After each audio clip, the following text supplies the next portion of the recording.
Welcome everybody, welcome to my channel to Singlish coaching. সবাইকে বলবো প্রথম থেকে ক্লাসটি মনোযোগ সহকারে করতে। আর আজকে যারা চ্যানেলে প্রথম আছো এবং এখন অবধি চ্যানেলটিকে যারা সাবস্ক্রাইব করনি তারা অবশ্যই চ্যানেলটিকে সাবস্ক্রাইব করে প্রতিনিয়ত এই ধরনের ইম্পর্টেন্ট এবং ইন্টারেস্টিং ক্লাস করতে থাকো। তো আজকে ক্লাসটি ভীষণ ইন্টারেস্টিং হতে চলেছে, কারণ আজকে আমরা থেকে অর্থে কোথায় সিন্স ব্যবহার করতে পারি বা কোথায় ফর্ম ব্যবহার করতে পারি সেটি আজকে ক্লাসের মাধ্যমে দেখব। এবং সিন্স এই ওয়ার্ডটিকে আমরা শুধু প্রিপোজিশন হিসেবে নয়, অ্যাডভার্ব হিসেবে বা কনজাংশন হিসেবে কিভাবে সেন্টেন্সে ব্যবহার করতে পারি সেটিও আজকে ক্লাসের মাধ্যমে দেখব। তো ক্লাসটি ভীষণ ইন্টারেস্টিং হতে চলেছে, তো প্রথম থেকে শেষ অবধি তোমরা মনোযোগ সহকারে ক্লাসটি করতে থাকো। তো চলো আজকে ক্লাস শুরু করা যাক। তো দেখো, প্রিপোজিশন হিসেবে আমরা সিন্সকে ব্যবহার করতে পারি এবং সেটি থেকে অর্থে আমরা বোঝাতে আমরা ব্যবহার করি, এবং থেকে অর্থে ফ্রম কেও আমরা ব্যবহার করতে পারি। কিন্তু কোথায় সিন্স ইউজ করব? যখন কোনো কাজ কোনো একটা টাইম থেকে শুরু হয়েছে বা অতীতে শুরু হয়েছে এবং সেটা এখনো কন্টিনিউ হচ্ছে, তো সেক্ষেত্রে আমরা কিন্তু থেকে অর্থে সিন্স শব্দটিকে ব্যবহার করব। এবার কতগুলি এক্সাম্পলের মাধ্যমে তোমরা সেন্টেন্স কোথায় আমরা সিন্স ব্যবহার করতে পারি সেটি বুঝে নাও।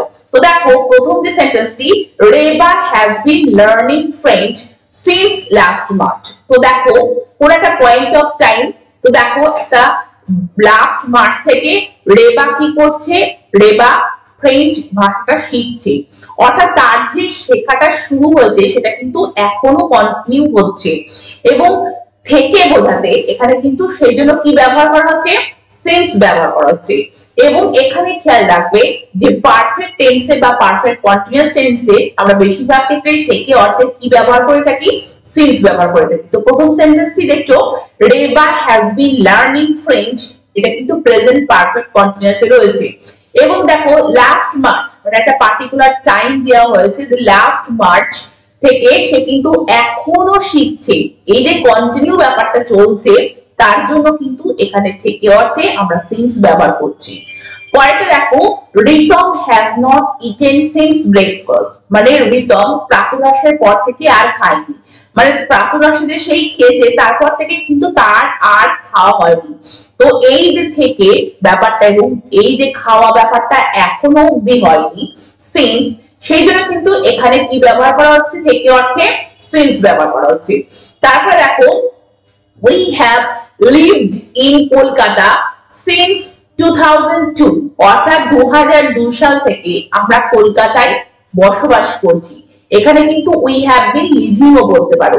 তো পারফেক্ট টেন্সে বা পারফেক্ট কন্টিনিউয়াস টেন্সে কোনো একটা কাজ কোনো একটা সময় শুরু হয়ে এখনো চলছে বোঝাচ্ছে, এবং সেখানে থেকে বোঝাতে আমরা প্রিপোজিশন হিসেবে কি ব্যবহার করতে পারি? সিন্স ব্যবহার করতে পারি। পরেরটি দেখো, Pritam has been working in a bank since leaving school, মানে স্কুল ছাড়ার পর প্রীতম কি করছে? একটা ব্যাংকে কাজ করছে, অর্থাৎ তার সে স্কুল ছাড়ার পর থেকে যে কাজটা শুরু হয়েছে সেটা কিন্তু এখনো অবধি কন্টিনিউ হচ্ছে। এবং এখানে থেকে অর্থে, এবং দেখছো যে পারফেক্ট কন্টিনিউয়াস টেন্স, তো সেখানে আমরা কি ব্যবহার করতে পারি? আমরা থেকে অর্থে সিন্স ব্যবহার করতে পারি। এবার দেখো, আমরা সিন্সকে কনজাংশন হিসেবেও আমরা কিন্তু ব্যবহার করতে পারি। কনজাংশন কি? যখন একটি ওয়ার্ড দুটি সেন্টেন্স বা তার বেশি সেন্টেন্সকে কি করবে? জয়েন করবে।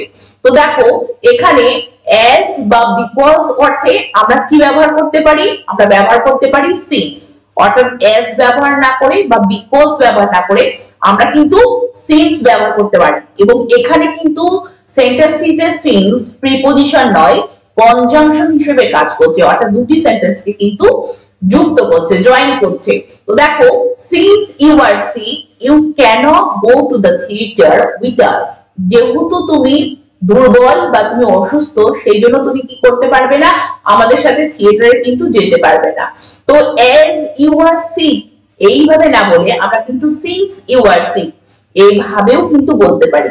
বা সেন্টেন্সটিকে আমরা বিকজ দিয়েও বলতে পারি, you cannot go to the theatre with us because you are sick. তো বিকজ বা as ব্যবহার না করে আমরা সেন্টেন্সে কিন্তু সিন্স ব্যবহার করতে পারি। পরে দেখো, since Rima works hard she must succeed in the competitive exam, Rima যেহেতু কঠোরভাবে পরিশ্রম করছে বা পরিশ্রম করে সেজন্য সে অবশ্যই কম্পিটিটিভ এক্সামে কি পাবে, সাফল্য পাবে বা সফল হবে, অবশ্যই সফল হবে। তো দেখো এই যে অ্যাজ রিমা ওয়ার্কস হার্ড বা বিকজ দিয়েও আমরা সেন্টেন্সটিকে বলতে পারি।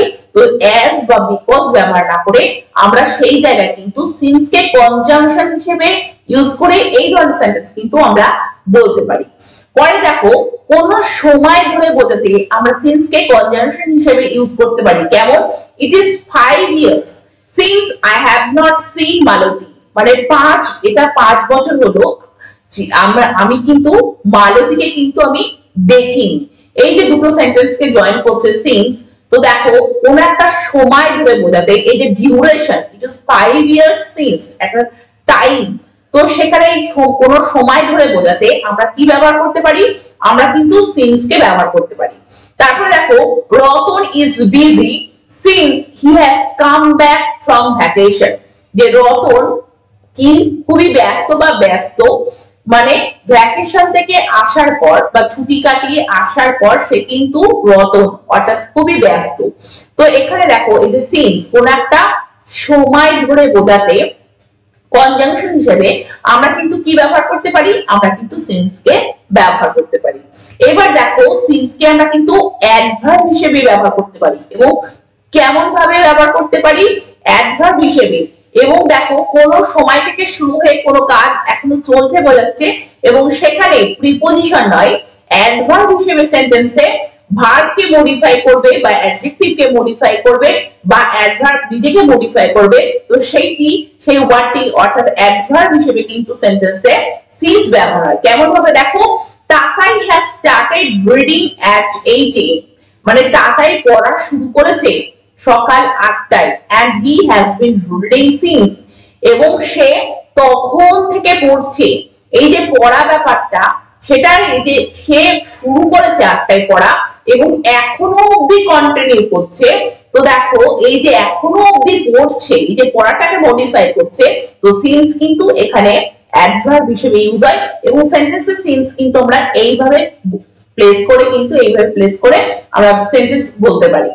তারপরে দেখো Tina went to Delhi a year ago, Tina দিল্লিতে 1 বছর আগে গিয়েছিল, but she has not got any job since, কিন্তু সে এখনো কোনো কি পায়নি, কোনো চাকরি পায়নি। অর্থাৎ সে যে 1 বছর আগে গিয়েছে কিন্তু সে যে এখনো অবধি চাকরি পায়নি, সেইটা বোঝানোর জন্য সিন্স এখানে কিন্তু অ্যাডভার্ব হিসেবে ইউজ হয়েছে, এবং বাক্যের শেষে আমরা কিন্তু এইভাবে প্লেস করে কোন সেন্টেন্স কিন্তু বলতে পারি। পরেরটি দেখো Ritesh left his village 8 years ago, Ritesh তার গ্রাম ত্যাগ করেছিল 8 বছর আগে, and he has not kept any contact with his parents since, এবং সে তার বাবা মার সাথে যোগাযোগ রাখেনি তখন থেকে। অর্থাৎ তার যে সেই কন্ট্যাক্ট রাখা অর্থাৎ যোগাযোগ রাখার ব্যাপারটা 8 বছর আগে ছিন্ন হয়েছে এবং সেটা এখনো কন্টিনিউ হচ্ছে, অর্থাৎ সে কিন্তু এখনো অবধি কোনো যোগাযোগ রাখেনি। তো এই যে রাখা ব্যাপারটা সেটা কিন্তু এখনো অবধি সে যোগাযোগ রাখে না, তার জন্য দেখো সিন্স অর্থাৎ কোন একটা সময় শুরু হয়েছে এবং এখনো অবধি চলছে, তো সেখানে সিন্স কিন্তু কি হিসেবে ইউজ হচ্ছে, অ্যাডভার্ব হিসেবে কিন্তু সেন্টেন্সে ইউজ হচ্ছে। পরের সেন্টেন্সটি দেখো, আমরা সিন্স কোথায় ইউজ হয় এবং অ্যাডভার্ব হিসেবে বা কনজাংশন হিসেবে সেন্টেন্সে কিভাবে ব্যবহার করতে পারি সেটি দেখলাম। এবার আমরা দেখব যে সিন্স এর সাথে ফ্রম এর ডিফারেন্সটা কোথায়। দেখো থেকে অর্থে আমরা সিন্সও ব্যবহার করতে পারি, ফ্রমও ব্যবহার করতে পারি, কিন্তু সিন্স কোথায় ব্যবহার করব আমি বললাম আগের স্লাইডগুলিতে, যে অতীতকালে কোনো কাজ কোনো একটা সময় থেকে বা কোনো একটা পার্টিকুলার ডেট থেকে শুরু হয়ে এখনো অবধি চলছে বোঝাচ্ছে, তো সেখানে আমরা সিন্স ব্যবহার করব। কিন্তু ফ্রম কোথায় ব্যবহার করব, যে অতীতে কোনো কাজ শুরু হয়ে শেষ হয়ে গিয়েছে বোঝাতে, সেখানে থেকে বোঝাতে আমরা কি ব্যবহার করব, ফ্রম, বা ভবিষ্যতে কোনো কাজ শুরু হবে বোঝাতে আমরা সেখানেও কি ব্যবহার করতে পারি, ফ্রম ব্যবহার করতে পারি। কেমন ভাবে দেখো এক্সাম্পল গুলো, Ritu was on leave for 8 days from Saturday last, মানে গত শনিবার থেকে ঋতু 8 দিনের ছুটিতে ছিল। এই যে তার 8 দিনের ছুটিতে থাকা সেটা কিন্তু অলরেডি কমপ্লিট হয়ে গিয়েছে। সেই জন্য দেখো ফ্রম স্যাটারডে লাস্ট এইভাবে কিন্তু সেন্টেন্সে ব্যবহার করা হয়েছে। পরেরটা দেখো the circus will be started in Kolkata from next Sunday। সার্কাসটি শুরু হবে কলকাতায় কবে থেকে? from next Sunday আগামী রবিবার থেকে। তো দেখো এখানে সরি ভবিষ্যতের কথা বলা হয়েছে from next Sunday। তো এখানে কিন্তু from ব্যাপারটি থেকে অর্থে, কিন্তু দেখো এখানে কোন একটা ভবিষ্যতের কথা বলা হচ্ছে, তো সেখানে থেকে অর্থে আমরা কিন্তু from ব্যবহার করব। তারপরে দেখো Titas toil from morning to evening to get a job। মানে তিতাস পরিশ্রম করেছিল সকাল থেকে সন্ধ্যা অবধি একটা চাকরি পাওয়ার জন্য। তার যে এই যে তিতাসের যে পরিশ্রমের ব্যাপারটা সেটা কিন্তু অলরেডি কমপ্লিট হয়ে গিয়েছে। তো অতীতে কোনো কাজ শুরু হয়ে শেষ হয়ে গিয়েছে বা ভবিষ্যতে কোনো কাজ শুরু হবে বোঝাতে আমরা থেকে অর্থে কি ব্যবহার করতে পারি? from ব্যবহার করতে পারি। এবং এখানে দেখো পারফেক্ট টেন্স কিন্তু ইউজ হয়নি। তো তোমরা দেখলে যে আমি কোথায় সিন্স ব্যবহার করলাম বা কোথায় from ব্যবহার করলাম, এবং সিন্স কে আমরা প্রিপজিশন ছাড়াও অ্যাডভার্ব হিসেবে কিভাবে ইউজ করলাম বা আমরা কনজাংশন হিসেবে সেন্টেন্সে ইউজ করলাম। তো তোমরা এইভাবে সিন্স এবং from সঠিকভাবে সঠিক জায়গায় ব্যবহার করে বিভিন্ন ধরনের সেন্টেন্স সহজে ইংলিশে বলতে থাকো। আর চ্যানেলটিকে সাবস্ক্রাইব রেখে প্রতিনিয়ত এই ধরনের ইম্পর্টেন্ট ক্লাস করতে থাকো। Thank you very much. Thank you for watching this video.